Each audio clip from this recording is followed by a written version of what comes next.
Good morning, folks. So this morning I want to repot this small Hinoki cypress. I styled this tree about a year ago and then put it in this training pot, and today I want to move it into this smaller final pot. Alright, so I'm going to get started. And pretty easy to take this out of the pot. Lots of good roots. So I thought it's fitting I work on this tree today. It's been about a year. This is one of the first videos I made. So I thought I would try a instructional video. So I picked up this Hinoki Cypress, and my channel now is about 1 year old. It's May. It's a little bit late. But not really not so much in my climate. Oh, this is nice. The root ball is already pretty shallow, actually. That's great. So yeah, it's late May, or no, not late May. It's mid-May, and still very much feels like mid-spring here, weather-wise. It was like pretty cold the last few days, so I'm not too concerned about repotting. A little bit. What was kind of a little bit late. I just couldn't quite get to it, and I've been going back and forth. I thought about maybe not repotting this tree, letting it grow another year, but in line with my goal of just improving the overall quality of my bonsai, I kind of realized this spring, I think I've done more repotting this spring, and maybe this is partly prompted by the channel. I've done more repotting this spring than I've ever done, I feel like. And I'm improving my trees by improving the pots that they go in. I'm really glad I put this, I decided, after styling this last year, I decided to put this in bonsai soil rather than leave it in the more dense potting soil and from the nursery. And I'm glad I did that because it encouraged a lot of great root growth here. Very pleased with the root growth. Also very pleased with the shallow root ball. I did not expect that with this deep pot. I didn't expect such a shallow root ball. It won't be, well, I'll still have to take off quite a bit to put in this little pot, but, and I have pruned this tree a couple times since the first styling I did. Just light prunes. I actually took off a bigger branch to open up the trunk about a month ago, I think, back when I didn't think I would repot it at all. Alright, I'm gonna prune the roots now. So that's about all I have to do for taking them off the bottom. I just need to go around the sides now.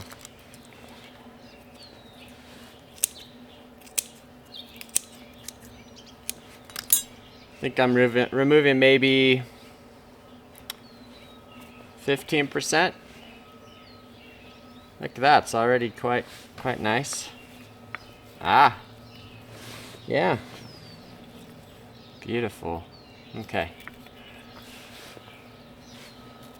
gonna take some more off the bottom if I can. Get it down a little bit further in the pot. I still get nervous about putting trees in little tiny pots. Because I'm very confident in my ability to, you know, keep a tree alive in a fairly large pot, but I still honestly worry about moving trees into tiny little pots like this.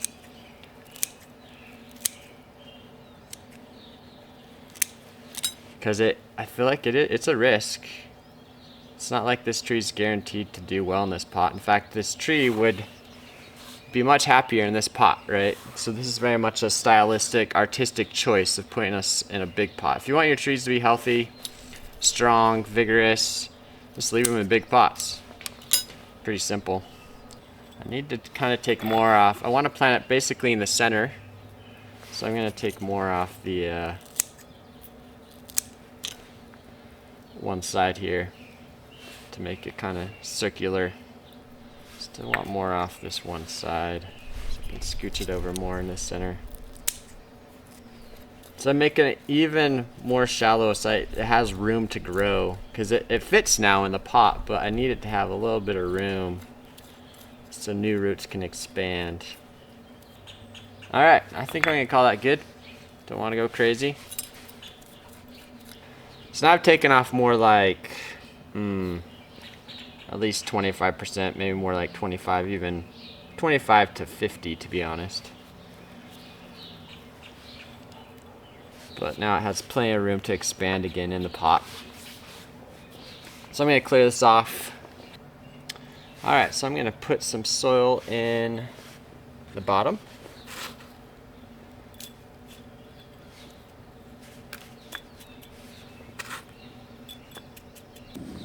I'm checking the potting angle now, making sure I get it at the angle I want.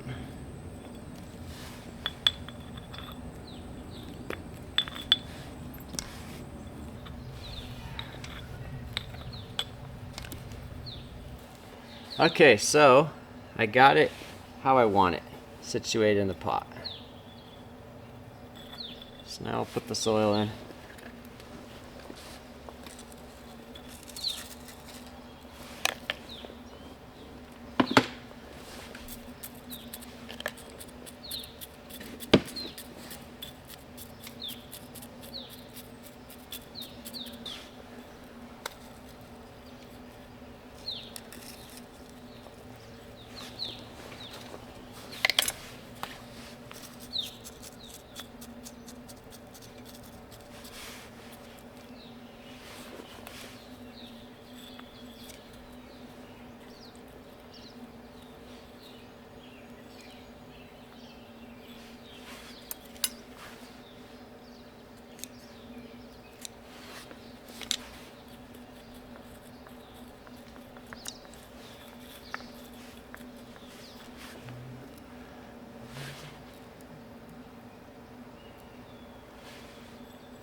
So here it is, complete. Really like the way it looks. So this is a Mikel Edwards pot, and I got from Eastern Leaf, and I love this pot. This is the first pot I bought that wasn't just a production pot. It's like an artisan pot, and I was blown away by the quality of it when I first opened it. I just couldn't believe how nice it was. Yeah, I bought the pot, just loving the pot. Didn't have really a tree in mind. And sometimes you buy a pot and you don't know what you're going to do with the pot, and you have to wait for the tree. Most of the time I buy a pot specifically for a tree. But when I put this pot up to this tree, I thought, yeah, that's a good pairing. So really pleased with how it turned out. And now I'll be sure to keep it out of full sun now for a while. And I think I will, I can maybe get away with keeping this just standing alone, not in an escape pot, but I might go ahead and put it in a escape pot. I'm not sure. We'll see. I'll just see how it's drying out. If it's drying out really quickly, I might go ahead and put it in an escape pot. Anyway, hope you're doing well, and until next time, happy bonsaiing.